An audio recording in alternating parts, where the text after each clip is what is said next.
এখানে 18 শতাংশ জমি আছে। এই জমিটা হলো একদম ফরিদপুর পৌরসভার মধ্যে মোহাম্মদপুর বাজার থেকে সামান্য একটু ভিতরে আব্দুল মোল্লার ডাঙ্গির জমির সাথে আপনার 5 ফিট চওড়া রাস্তা আছে। এই যে এই রাস্তাটা আছে এখান দিয়ে।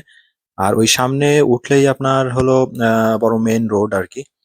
এখান দিয়ে সামনে একটু আগায় গেলেই ওই গাছগাছালি যেখানে দেখা যাচ্ছে ওইখান দিয়ে পাকা রোড একদম আপনার 10 ফিট চওড়া পাকা রাস্তা আছে।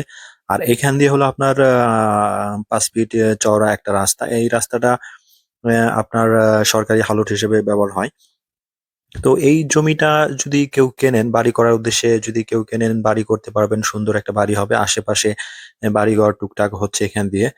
আর আরেকটা বিষয়, কেউ যদি আপনার বাড়ি করার চিন্তা ভাবনা না করেও কিনেন, করার উদ্দেশ্যেও না কিনে জমিটা বিজনেসের উদ্দেশ্যে কিনে রাখেন, তাহলে আমার জানা মতে কিংবা আমার বোঝা মতে এই জমিটা আপনার 6 মাস যদি রেখে বিক্রি করেন তারপরও আপনার 50 থেকে 60 হাজার টাকা বেশি করে বিক্রি করতে পারবেন।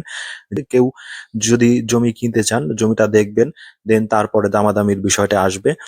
আপনি যদি জমিটা কেনেন তাহলে 6 মাস কিংবা 1 বছর পরে হলে 50, 60, 70 হাজার টাকা বেশি মূল্যে আর কি শতাংশ প্রতি বিক্রি করতে পারবেন। আর যদি কেউ বাড়ি করার চিন্তা ভাবনা করে জমিটা কেনেন তাহলে সেটাও করতে পারবেন। অনেক সুন্দর বাড়ি হবে।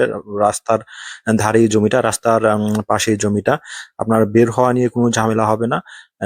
অন্য কারো জমি দিয়ে আপনার বের হতেও হবে না। এই হলো পাকা রাস্তা। আপনি 10 ফিট 12 ফিট চওড়া পাকা রাস্তা। এই রাস্তা থেকেই আপনার মূলত জমিতে যাওয়ার জন্য যে 5 ফিট চওড়া রাস্তা, সেই রাস্তাটা নেমে গেছে।